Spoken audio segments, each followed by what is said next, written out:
Bizga hech narsa kerak emas. Masalan, opam ishini qilaversin, siz ham ishingizni qilaverasiz. Albatta chiroyli bir mahal obed qilib berasa, menga choyni damlab qo'yilsa, bo'ldi. Bo'laveradi. Suroga kechgacha nima qilib turing, xudo xolasa shoshilmay, hozir opamga aytib turaman, chiroyli qilib beraylik aka. Agar bo'laveradi desangiz. Opam ham ko'rdi, siz ham ko'rdingiz. Oqqa mokri rangda bo'layapti asosiy joylarimiz. 04 Samarqand zavod bo'layapti. Summasi aytgan summamdan bo'layapti. Endi aka, yana bitta narsa aytaman. Siz ham qiynalib ishlayapsiz aka, oz bo'lsa ham hali nima deydi? Ko'ngil nima deydi? Ko'ngil uchun. Ash 3 dona plafon ham aka mendan sizga qadarka aka. Oz bo'lsa ham ko'p o'rnida ko'rasiz. Bonus aka. Mana ketyapti. Kursamiz aka. Bo'ldi, bo'laverasizlar. Rozi bo'lsalaring bo'ldi. Aka. Men ham aytib Bo'ldi. ishlar ishlatmay, men ham asistlarni rozi qilib. Bo'ldi aka, asha 3 ta plafonni men chiroyli qilib aka o'rnatib beraman aka. Aka bering, qo'yib bering demaymiz aka. Bonus sizga.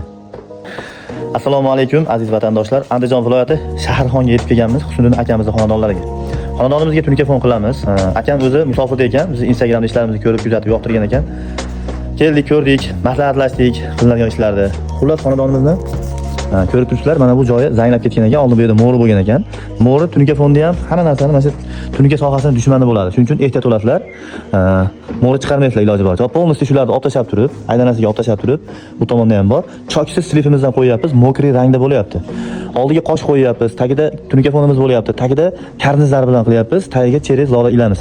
Lenta bitta lentaga bitta qoldirib, bittadan lolani chiroyli holatda ilamiz. Ana shu holatda aylanadi.